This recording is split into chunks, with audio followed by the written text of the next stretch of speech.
Good evening and welcome to Cooperative Vermont. We're coming to you live from VCAM Studios in Burlington, Vermont on March 10th, 2013. I'm Matthew Cropp. And I'm Eric Davis. And we've got a pretty busy show for you this evening. We'll be having a discussion about housing co-ops shortly, but first we'll have a brief roundup of the co-op news in Vermont. To start with our continuing coverage of the Granite City Grocery Project, it seems like every show we have, they're making very solid progress on their pledge drive. Their goal is 600 pledges, and they're down to they need to get only 120 as of yesterday. So they're continuing. It seems like basically every week they're adding 10 or 20. So they're getting close to the point where they can kind of pull the trigger and bring all the pledges in and actually get a food co-op in downtown Barrie. It's really exciting. And for all the viewers that were out there who were at the Mardi Gras parade, you saw a Burlington Telecom float come by with the telecom tug-of-war of cooperative telecom versus corporate telecom. It's a really exciting time for Burlington Telecom. They've reached 42% of member pledges and 62% of member loan funds that they're trying to raise. And there's a very big meeting coming up this Wednesday, March 13th at 5:30 p.m. at Burlington Co-housing, in which folks will be drafting the bylaws and looking towards actually incorporating the cooperative. And there's no firm date on sort of when that incorporating meeting would happen, although what we're hearing right now is being batted around is early April. So for folks out there who are interested in this, if you've pledged or if you haven't pledged yet, get on it and throw your pledge in. But there's also talk about potentially incorporating the co-op legally by calling them part of the pledges sort of beforehand to kind of as part of the organizing process, and then calling the remainder when the settlement is announced. So the exact timing is still kind of being discussed, but nonetheless, this meeting on Wednesday should be one in which a lot will be clarified. Mm-hmm. So if you're interested, please come by and join the other members or interested parties in the discussion. And another bit of news, and this is coming out from a company down in Massachusetts, but involves Vermont as well. A company called Real Pickles has decided to transition to a worker co-op, and has this kind of novel process for financing that. They're issuing non-voting equity in the co-op, minimum investment of $2,500, and you have to be a resident of either Vermont or Massachusetts, and the goal is for it to pay 4%, and that it'll be retired at some point after 5 years. So it's kind of an interesting way of transitioning this kind of local business into worker ownership with small investments from throughout the region. So it'll be very interesting to see how that pans out. And in other cooperative news, credit union annual meeting season is upon us. As spring comes, that means credit union annual meetings. This week, VSECU is having their meeting Wednesday in Montpelier at 5:30. So if you're a VSECU member, think about going down. And VSECU is also is one of the credit unions that allows for online voting. So if you are a VSECU member and can't go, you can still make your voice heard in that governance process. Right. And if you're a Vermont federal member, the annual meeting's still a little ways off, April 11th, but there'll be a dinner for members this year. So RSVP for that. I think the deadline for RSVP is March 25th or somewhere in the neighborhood of that. That sounds about right. Yeah. So either go into the branch or give a call if you want to get the delicious free dinner before the annual meeting starts. The last bit of co-op news this evening is solar information session for solar hot water that Energy Co-op of Vermont is hosting in Berlin this Tuesday, March 12th at 6:15 at the Berlin Elementary School. So if you're interested in solar hot water and want to do it cooperatively, check it out. Cool. Well, as always, if you want to find more co-op news in between now and the next show, you can check out our Facebook page. That tends to be where we post a fairly constant stream, or you can follow us on Twitter. So, just type in Cooperative Vermont to either one of those social media services, and you should be able to find us. But for the remainder of the show, we will be having a conversation about housing co-ops, and we have two folks who are associated with in the studio right now, who are associated with the Champlain Housing Trust. Would you guys like to introduce yourselves and kind of your roles in the organization? Sure.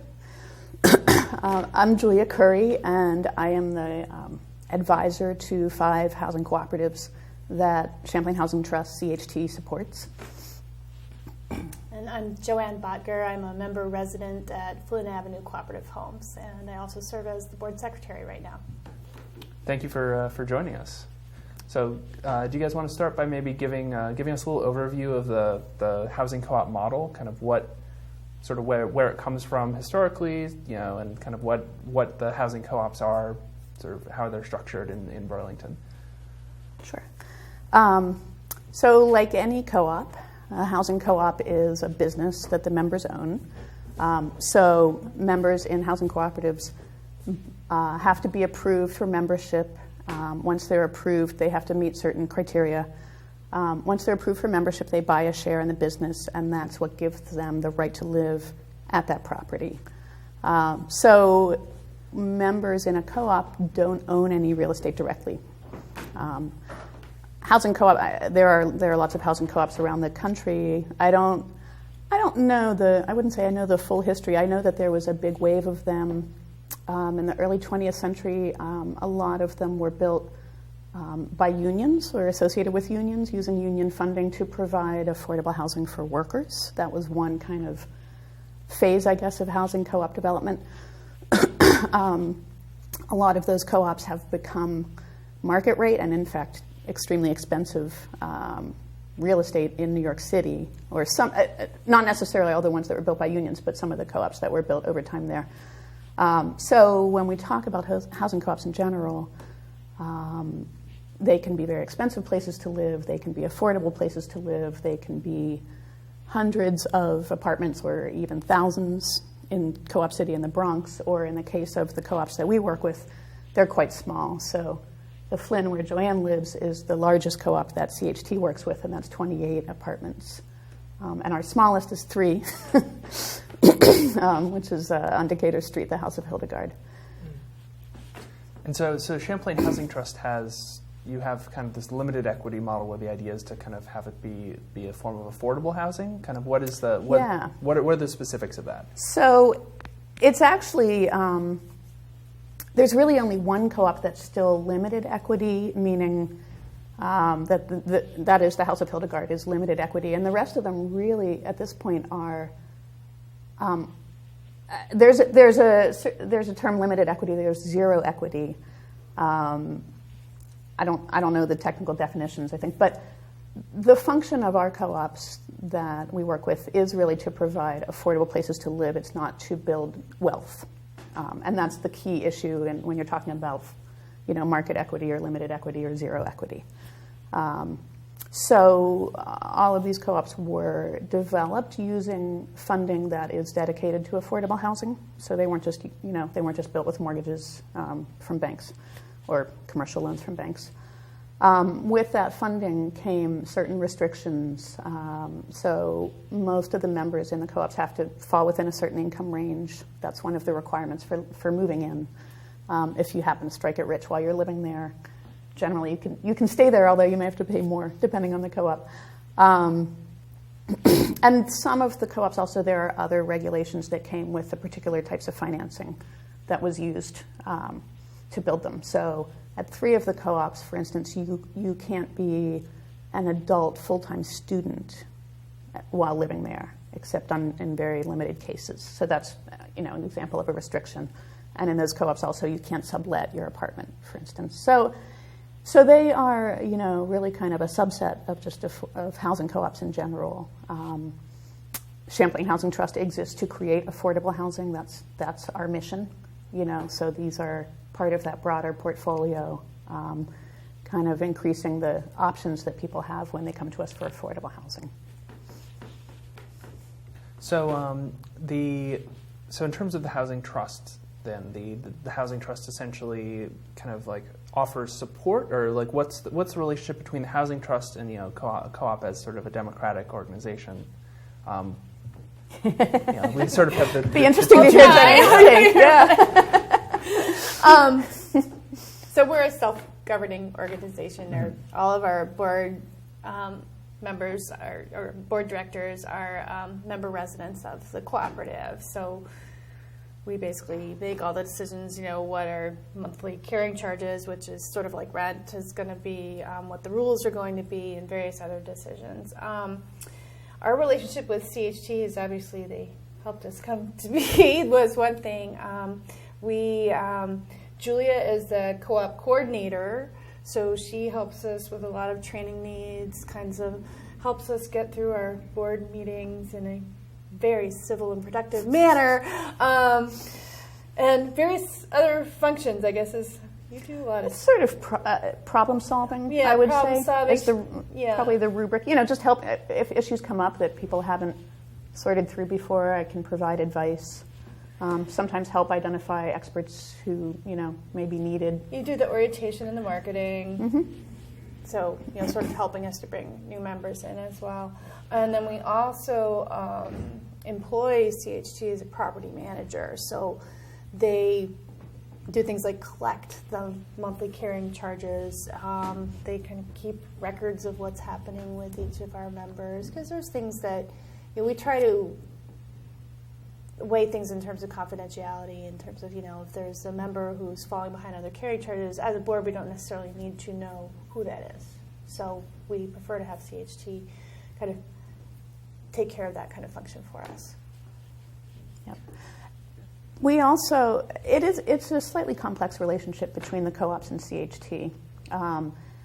We have contracts with the co-ops where we basically are there as a backup and support. So if a co-op were really on shaky ground, really not functioning well, we would have the right to step in and essentially protect the original investment, make sure that, that we then have some rights to kind of keep running things until the co-op is able to get back kind of into regular functioning. Mm-hmm. In the worst case scenario, if a co-op couldn't really kind of pull itself out of the slump, we would be able to declare it in default or recommend to another agency to declare it in default, so that the housing is always secure, right? People are always going to have a place to live, right? I mean, so that's our kind of primary concern, right? So it could happen that the co-op corporation stopped functioning. I mean, my role is to keep them keep them healthy, mm-hmm. right? But if the absolute worst came to the worst, we would still be protecting. People would still be able to live there. All the financing that went into it wouldn't be lost, so the affordability would be protected. And so, from the perspective of someone deciding that there's this whole menu of housing options, both affordable and sort of just market rate. What are the things that in your experience have sort of bring people to decide that they want to live in cooperative housing? Answer that one. So I was looking for an affordable place to live. So I think that's kind of what first draws people to the CHT co-ops is, that search for housing in Burlington, which, as all of us know, can be really, really difficult. And for me personally, the cooperative was really attractive to me because I had a very young child at the time. My son was 15 months old. I'd been really kind of active in the Burlington community as a whole, doing a number of volunteer work kinds of things and things like that. And I found myself a little bit isolated as a new mom, single mom with a baby, and to be able to move to a cooperative where I knew I was going to be involved with my neighbors, learn new skills, was just really, really attractive for me. And also just the safety aspect as well. You're going to get to know these people. You have to work with them, and that obviously makes you feel a little bit more level of comfort with your neighbors, you know. Yeah, I mean, I think that captures, you know, what appeals to most folks who move into the co-ops, the sense of community and the fact that it's real. It's not just, you know, someone you wave to in the parking lot but don't have any meaningful interaction with. I mean, you really, when you have to work together with people, you really get to know them, you know, somewhat in the same way that you do your coworkers, right? You might not have picked them if you had your druthers, but that's who's there, and you sort it out. I would say that they're also, especially, you know, most people who move into the co-ops have previously been renting. A few people have owned homes. But so people who have been renting before, you know, a lot of the time they just like that increased level of control. So that's a part of the draw. For some people, they think they might want to own in the future, and they view it almost as training wheels, which I think is kind of neat, you know. And then people who have owned a home in the past, they often are happy to just not have the whole burden on their shoulders individually. So I think they meet kind of a range of needs. You know, we definitely have quite a number of young families, especially at the Flynn right now, and also at Thelma Maple. You know, people who have we have original members who moved into the co-ops like 18 and 20 years ago who are still living there. So now they're, you know, sort of elders of the co-op community, single folks, you know, just really a mix. And so these particular ones, kind of, was the ones that exist in Burlington, kind of the funding that was aimed at them, was it something that could have gone into different forms of affordable housing and it was decided to do co-ops? Or what was the sort of, do you know anything about the decision to? I mean, I wasn't around for that process, so I don't know a ton about it. Two of the co-ops, so the two that we've talked about, Flynn and House of Hildegard, they were created sort of using creative financing. So some of it, the public dollars that were put into it could have gone into other affordable housing. That they also got bank, you know, commercial loans or mortgages. And then after those, there were 3 co-ops that were built with something called tax credit financing, and that also could have been used for rental housing. So it was a choice to create co-ops. There also used to be a few other co-ops. There were a few very small co-ops that they were too small to make it. You know, there were some that had 2 units, 4 units, and I think the experience over time was, you know, if there was one household that really fell behind on payments or really, or if there was conflict, it was just too, you know, that was it. So one of the lessons was, you know, it has to be kind of a minimum size, a critical mass.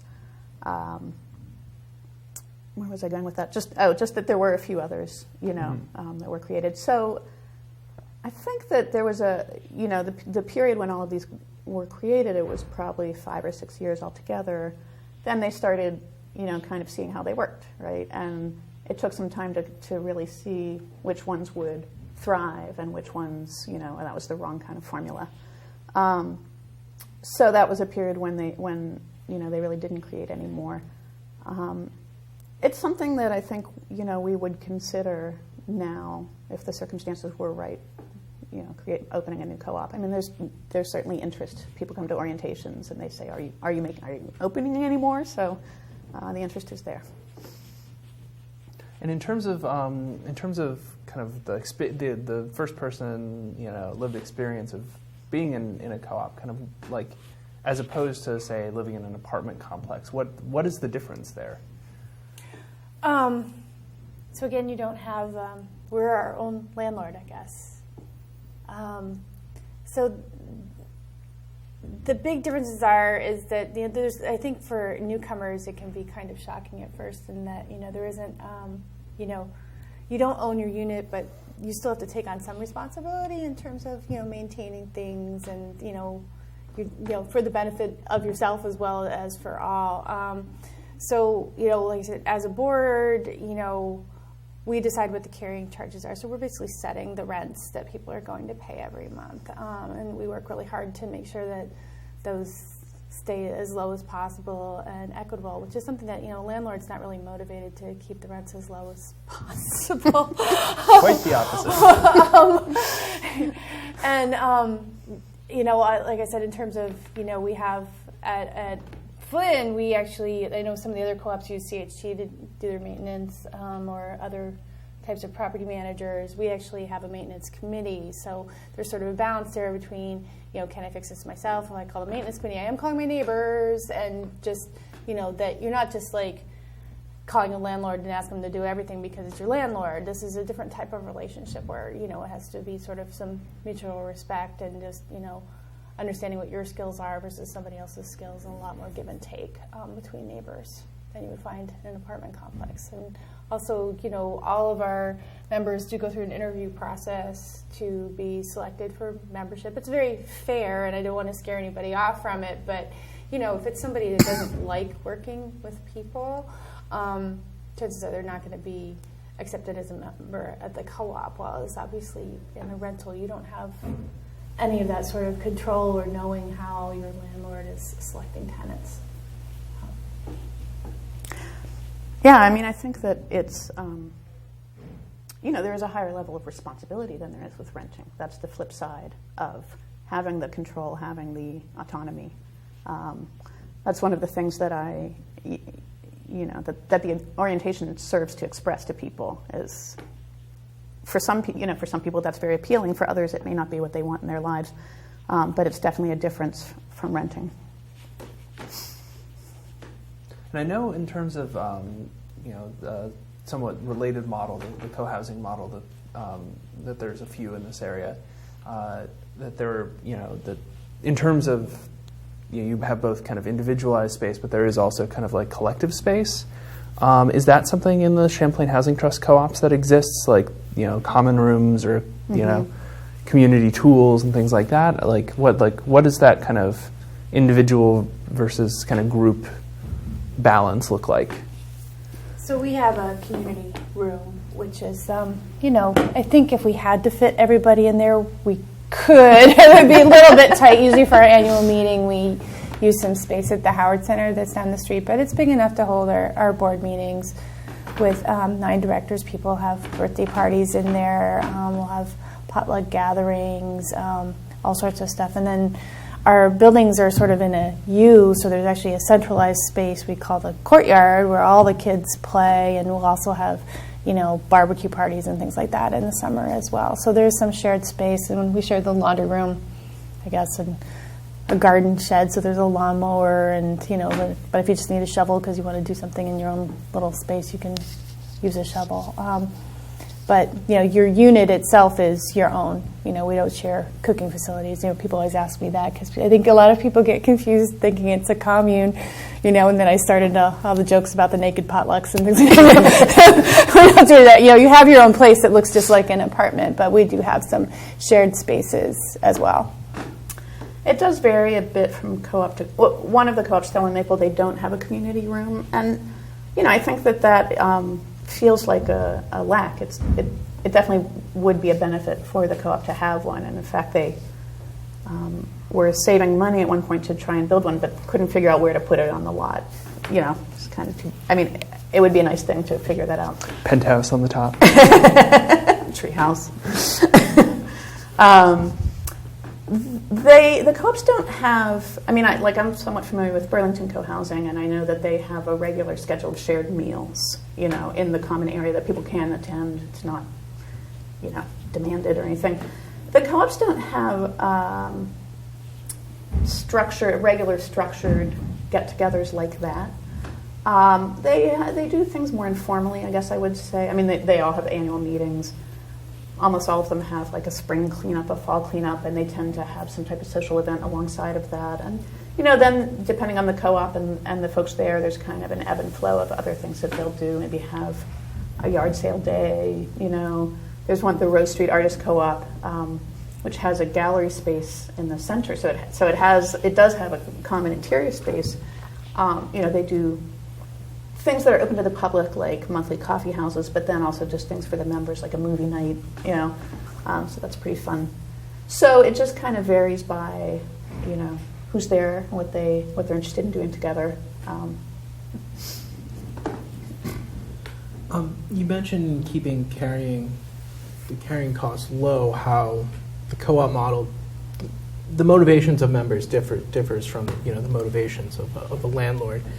And I was wondering how the motivations of members plays into other things that landlords don't have a lot of motive to do, especially in a saturated renters market like Burlington, like energy efficiency upgrades and things like that. How does that stuff like that play out in the cooperative model? I guess I could talk about our big siding and trim project. So we're sort of looking. We had, I think, in Burlington in general, a lot of the buildings, the landlords will sort of let them fall apart as much as they possibly can until code insists that they do something about it. We have a situation in our building where some of the drainage wasn't working very well, and there was some splashback onto the siding. And we are a vinyl-sided building. But at one point in the early process of the design, it was supposed to be clapboards, and then they kind of changed it to vinyl at the last minute for a cost-saving measure. But there's still wood trim around the windows, and so what's happened is over time is the wood trim hasn't held up very well, and with the splashback at the building at the lower levels, it was really starting to fall apart and even affecting some of the windows and the sills, and so we had to put together this big project to fix it. And I think that we've done that in a way that we addressed these concerns, I think, sooner than a typical Burlington landlord would have done. They probably would have I really think, waited until there was, really physical signs of rot within the units and leaks and gosh knows what else. And so we did address these things pretty early. I actually...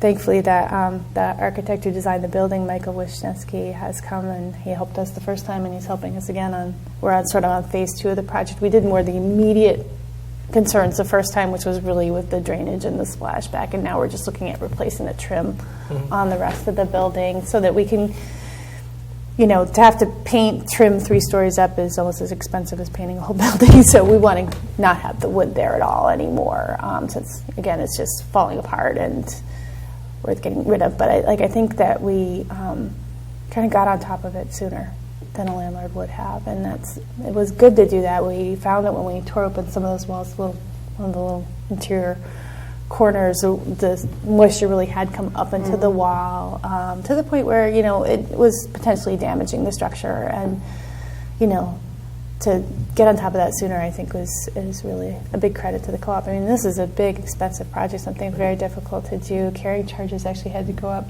quite a bit to cover it, but I think it kind of shows the strength of, we want to keep this building in good shape, and we want to all be here for a long time. So that actually, you mentioned the carrying charges kind of going up and down, and the fact that you guys kind of set your own rent. Is there a tendency, like within the housing co-ops, to kind of set aside a sufficient buffer so that generally those charges don't vary very much, or is it the sort of thing where there's more people usually try to keep it as low as possible, and then when an unexpected expense arises, you kind of raise it to cover that expense and then let it float down again? Kind of, is there a normal or? So all the co-ops do have a replacement reserve account, basically a savings account for capital work. And that is part of their agreement with CHT, is to contribute a certain amount to reach a certain benchmark. I would say that it's my sense that in the early years, some of the co-ops were under saving for that purpose. Co-ops can't, they can't do what condominiums can do. Condominiums can have a special assessment. So like, oh, it turns out the roof is leaking and everyone has to chip in $4,000, now, right? Our co-ops anyway can't do that. I don't know whether market rate co-ops can do that. So the reserve savings is very important because if a co-op doesn't have enough in that account and needs major work, then they would have to take out a loan, which is going to be more expensive. So they do that. I mean, I think It's over the years that these co-ops have existed, there's been kind of a learning curve, a learning process. I think it's challenging. Co-op members are not. This isn't their profession, right? Running a property, it's not their profession. And so, and there's turnover on committees and boards, So it is an area that can be challenging just for folks to feel like they know enough to make informed decisions, I would say. Mm-hmm. And so, one of the things that I've been trying to do is provide more and broader training than they started out with. We just see, over time we see areas where, we probably could use some structured information in this regard. So planning for capital work is one of those. We're creating a workshop this year that we had not offered before. When there's a big decision like that, like a big expenditure on capital and something that might necessitate carrying costs being changed, how does the co-op deal with sort of bringing members into that decision and getting member input? Is it something that the directors take on, or do they look to sort of, and this is going to vary from co-op to co-op, but in that case, did the directors try to bring in member input? Or? I do just want to comment. It's not, because of the system that the co-ops have with the reserve savings, it's not the case that something would come up. The charges are evaluated every year and go up most years. Mm-hmm. So part of what the boards strive to do is to make this, predictable for the members. Mm-hmm. So it's not the case. It's very rare that you would have in the middle of the year, we need to, revise the budget. Mm-hmm. But that said, it has happened. It has happened to us. Yes. I think it's probably something we could do a better job at. All the board meetings are public, and and we have them at the basically always on the same weekend or Sunday night every month, so people know when they are, where they are, and what's happening, and try to do a good job about posting the agenda and things like that. So everybody's invited all the time. But there probably are big ones that we could do a better job at. I think when the big project happened, I think there were a lot of people that came to the board meetings because they wanted to know what was going on. Mm-hmm. I think it was big enough, and there was enough word of mouth. With 28 members, especially in the good weather seasons, word of mouth works really well. Less so in the winter, but in the spring and summer, pretty much everybody's outside all the time, and we're talking to each other. I think another example, I think, where you guys managed the member involvement very well was in considering the changing the smoking policy. Yeah, so yeah. Was, that was a big tricky one.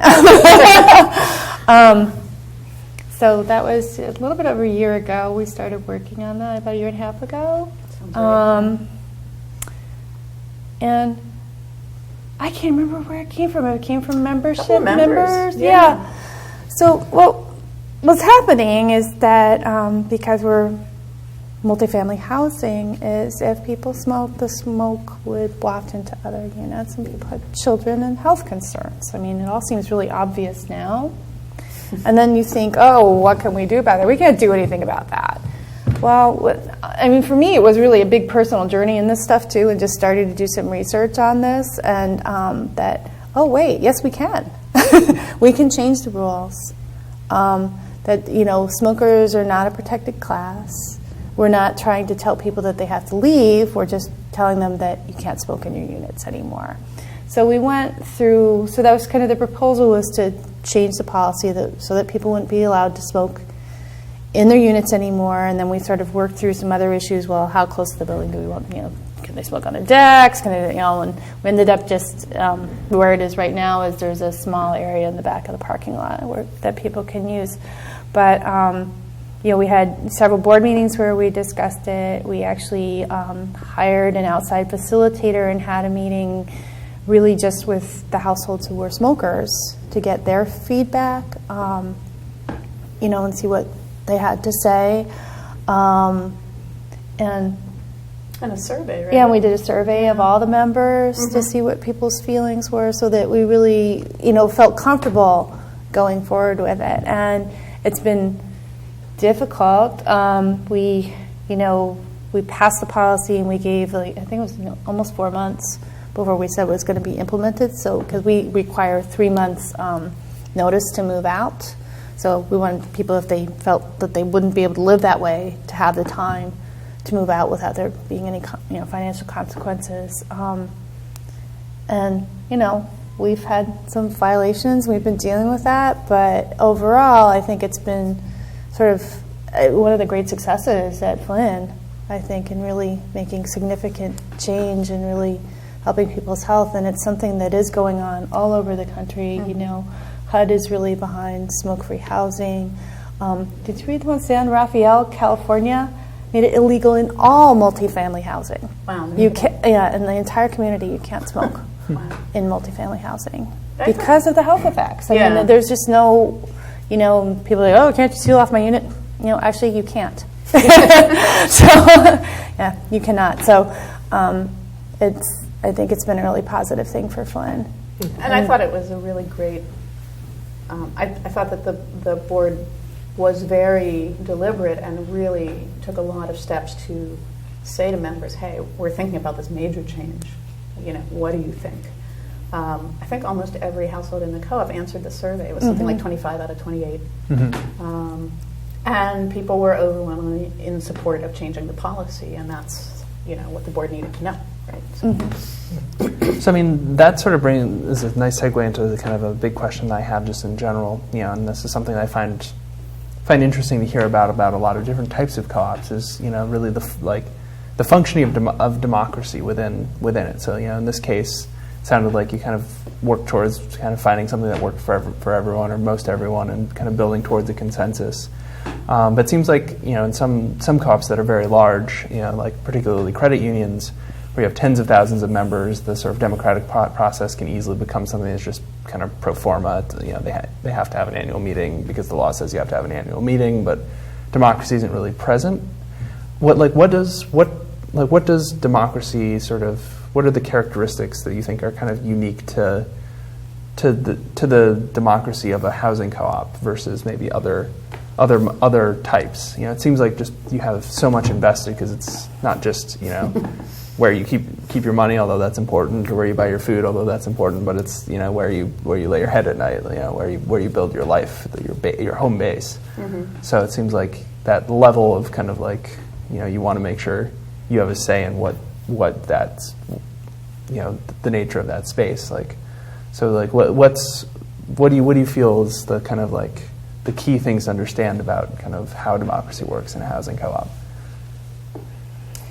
So the board of directors is, all people who live there, and we have 28 units, so we have 9 people on the board of directors, which always seems a little heavy to me, but I guess it works. It's been working, why fix it? And it's a democratically elected board, and I think that's in a way kind of the key to it is that with 9 people on that board out of 28 units, everybody's going to know somebody on that board pretty well and have an ear to talk to if they're not actually serving on the board that term.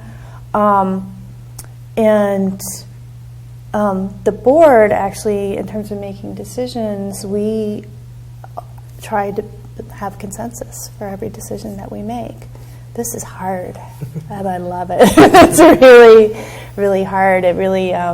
I think when I have served as chair, you really learn a lot about trying to facilitate that process and really listen and see what happens. And I think, probably 90% of what we do, we reach consensus. And then if we don't reach consensus at a meeting, then we table it until the next meeting and it comes back and then we vote, and it has to still have a 2/3 majority in order to pass. So I think our decisions are so very well considered, I guess is the best way to put it, is that, we're really hearing a lot of different voices, and, it's more than just the majority rules. It's really, really thinking about those decisions, really listening to what all these different people have to say about it. And Julia, in your experience interacting with multiple housing co-ops, does the process at all of them kind of follow a fairly similar model or fairly similar mold, or are there some variations? Similar model. I would say that there are variations in the cultures of the different co-ops. And again, there's flux in terms of just the dynamics of who are the particular people on the board that year. It's interesting to me. I mean, I know people who are sort of deeply into process, and they could, they are people who could do everything by, consensus of the whole group. Like, they would be happy to live their lives that way. Most of the co-op members are not interested in that. That's not what they're there for. So I think that, it's people don't spend huge amounts of time debating most issues that come along, and there's a lot that's just routine now, right? So a lot of decisions don't require a lot of thought. Some of the training that I do, I attend all the board meetings, and I think that part of my role that I've gotten more comfortable with is kind of encouraging people to slow decisions down a bit, and encouraging a little bit of, creating open space for folks who don't, you have people who aren't going to speak up as quickly, So I think that that's part of what I try to do with groups. It's definitely, people are definitely making their own decisions, right? It's democracy in that sense. It's not this kind of, pure model of everyone devoting huge amounts of thought to every aspect of each question, right? Continuing on that governance sort of path, how does the election process work at your co-op and co-ops and housing co-ops in Vermont in general? Do you see members actively sort of wanting to get involved in board governance, and are there sometimes sort of changing topics that sort of create controversy in contested elections and that sorts of messy democracy sorts of thing? I'm trying to think. There's certainly, contested elections are not unusual with the board elections, but I can't think of a time that I've seen it be around a kind of like camps who have different positions on an issue. Mm-hmm. Which I think speaks well of all the co-op communities. Yeah, so it's more the case that they're just people who are interested in serving that year or not, right? And then occasionally you'll have, the type of volunteering where everyone else steps back. That happens too, right? Yeah. Like I think it happened to us more in the past than our most recent annual meeting. Things were pretty hotly contested, which was really great to see. Actually, a lot of people and a lot of the newer residents too wanted to be really involved. Mm-hmm. So what about kind of the larger co-op movement? It's the do you feel like that whether from kind of the boards or sort of people in general kind of have a sense of that living in a housing co-op is sort of they see that as, for the most part, just like that's my housing, or do people sort of see that housing as being connected to other forms of cooperation? Kind of what's your experience with that? I don't think so much. Yeah. I don't. Yeah, I don't. I wouldn't say that most of the people I live around are really focused on the larger cooperative movement. I mean, I know you bring things up at meetings, but I don't think that for most of our residents that's really what they're thinking about. Is there sort of kind of a, because the one thing that seems to be emerging kind of in the kind of housing co-op world somewhat recently is the conversions of trailer parks. Mm-hmm. Has that experience kind of percolated into the or things? It's about to. Yeah, because we did new training days. Yeah. Okay. We actually, CHT got a grant last year to start a collaboration among essentially resident-controlled housing communities in our area. It's sort of the northern half of the state, I would say. And that's about to bear its first fruit, which is, so I and some of the co-op our co-op members have been working with some folks at Burlington Co-Housing and in particular a mobile home park in Windsor. It's called Bunker Hill.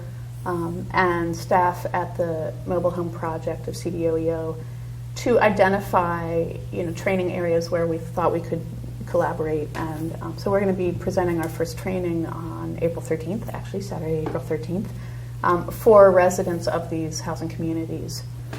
So I think I'm psyched. I mean, I think it'll be just interesting. The members of the CHT co-ops have been coming to trainings together for a couple years. I mean, it started out that they would get training at their own properties for the most part. And, people didn't love having to get in the car and go somewhere else. But I think that over time they've seen it's really interesting to talk to the other co-ops and see how they do things. And this is then an expansion from, to a broader level. So I just think it'll be neat. I mean, the mobile home co-ops, most of them are really recently incorporated, so they're they have lots of questions. Co-housing, those are people who really, they are more of those sort of deep thinkers. A lot of those folks are pretty interested in sort of thinking through process pretty deeply. I would say that's more of a culture there. So it's just going to be a pretty interesting mix. And do you want to actually talk a little bit about just kind of where noting that a lot of these trailer park kind of co-ops are recently incorporated and are kind of coming online. Like where is that kind of new trend coming from? Do you have any sense? Oh boy, I'm not sure that I do know where that's coming from. It may partly be coming from CDOEO having the mobile home project, having staff there, and they actually got a little bit of funding. I don't know if it's a little bit. They got some funding from the state of Vermont.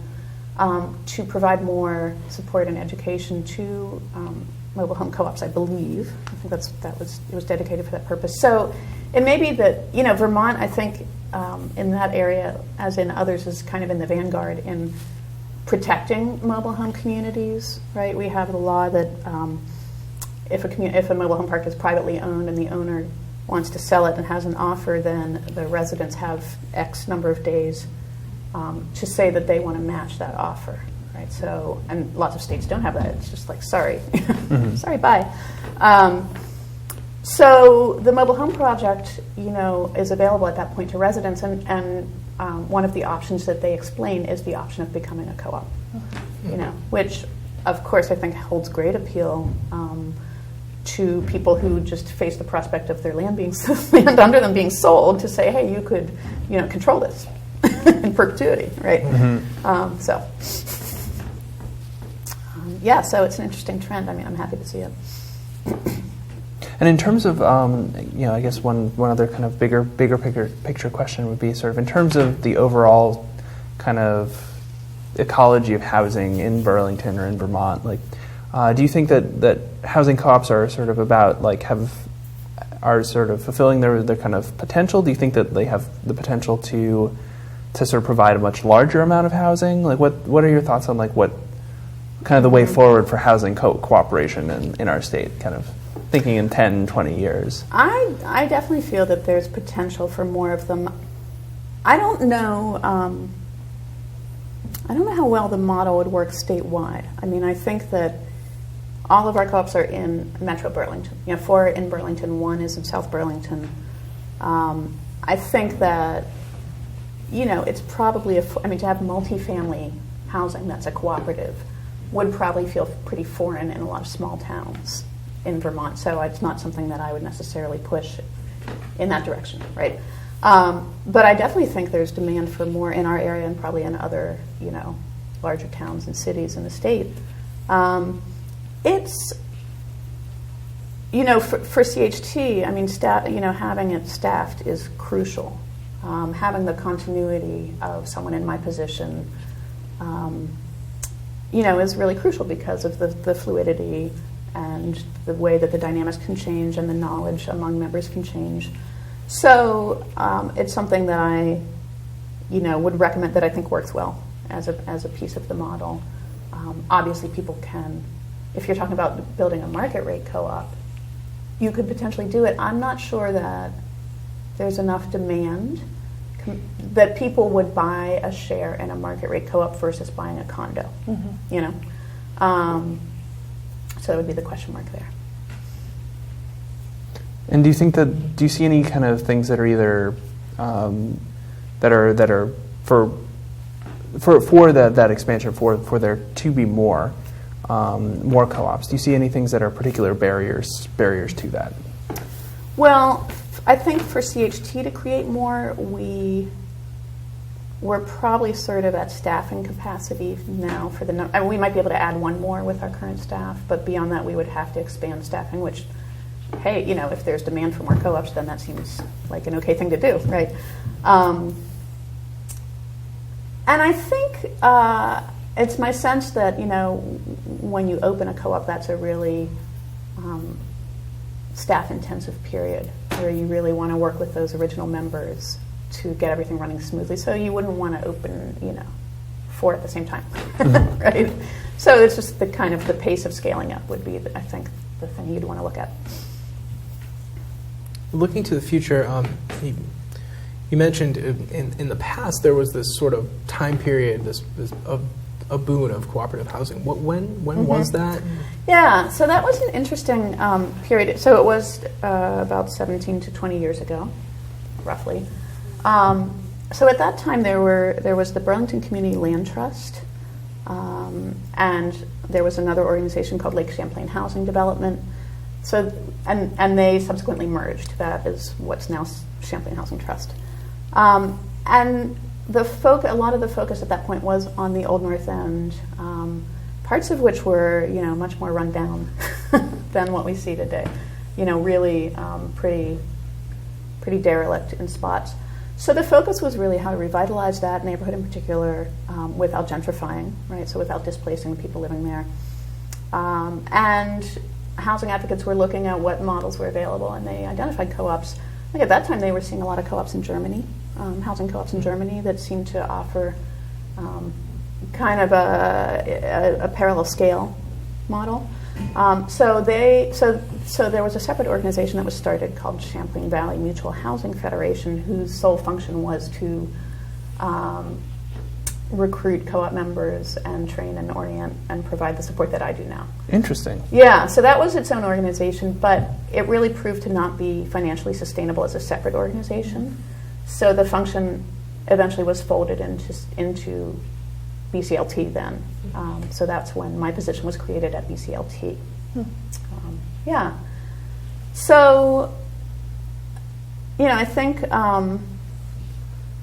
probably as a result of all those changes too, there wasn't a huge appetite to create new co-ops while that kind of transition was happening of absorbing that function into the organization, and at the same time seeing that the micro co-ops really were struggling.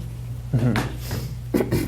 So for someone who's watching this program and kind of feels like it's an interesting idea and would want to get involved in housing co-ops, kind of what would be resources that you would direct them towards, whether it was either getting involved in Champlain Housing Trust co-ops or starting an entirely new one? Sure. Well, so if people are interested in learning more about the CHT co-ops, I provide orientations every month on the second Monday of the month at 2 times. There's one at 12:30, another one at 6 in the evening. So that's the first step for anyone who's interested in applying. They come to an orientation, and then if they like what they hear, then they can fill out an application. It's rare that we have current vacancies. It's just a small program. There are 81 apartments altogether. So more often than not, people go onto the wait list, and then we contact them when a vacancy comes up that they meet the initial qualifications for. So if people are interested in starting their own co-ops, I would direct them to Cooperative Development, Inc., CDI, which actually on their website they have a really lovely little kind of check sheet, like, so you're thinking of starting a co-op. Here's what you have to think about. So that's really the perfect starting place, for that. So CHT, we're not in a position to kind of create new housing in response to, a group of folks that are like, hey, let's make a co-op with you. We don't really, it doesn't work that way with us. I mean, we have to kind of identify funding streams. It's more of a longer internal process. And so similarly for someone who is interested in kind of making that transition, is there sort of any advice that as someone who kind of lives in this environment and has seen other people come into it that that a newcomer to it or people who are interested should be aware of as a difference than from other kind of housing experiences that they've probably had in the past? I think at Flynn we actually pretty strongly require participation, but in any of the co-ops you should expect that you're going to participate. That it isn't renting. It isn't just that you pay your rent and everybody's going to leave you alone. That you have to, I think, have that desire to be involved and to work with your neighbors and to and just even beyond that, just work out conflicts. I mean, I think we've had a lot of discussion about this, that when you're living with all these people and working together too, that conflict is inevitable, and learning how to work through conflicts is just there's incredible growth potential there personally, and that you have to be willing to sort of invest that if that's not what you're interested in, if you just want to rent, then a co-op is probably not the place for you. Cool. Well, thank you. Do you have any more thoughts or? Thank you guys for coming on the show and talking housing co-ops and sharing your experiences. Oh, I'm happy to do it. Yeah. Welcome. So we're almost out of time, but we will be coming back next week or 2 weeks from now. We're sort of a little up in the air about who our guest will be, but possibly some discussion of the more detailed discussion of the Burlington Telecom Co-op, possibly some other options that are balls in the air right now. But one other announcement that folks should be aware of is April 17th. If you're interested in getting a good sense of sort of the full spread of the Vermont's cooperative economy, we're putting on at UVM basically a panel discussion with people from different co-op sectors, including the credit union sector, agricultural co-ops, hopefully food co-ops, hopefully housing co-ops, worker co-ops, really, and energy co-ops. So really kind of getting a wide diversity of voices to sort of talk about what Vermont's co-op movement really looks like right now. Right, and discussions on where it could go in the future as well. Mm-hmm. So if you're out there and you're kind of interested in the topic of Vermont's cooperative economy, put April 17th at 6:30 p.m. down on your calendar. The room is still to be determined, but you can check out our website or our Facebook page to sort of get those details as they're added to the page. But so until our next show, you've been watching Cooperative Vermont. We do this every 2 weeks from VCAM Studios in Burlington, and I'm Matt Cropp. And I'm Eric Davis. Good night.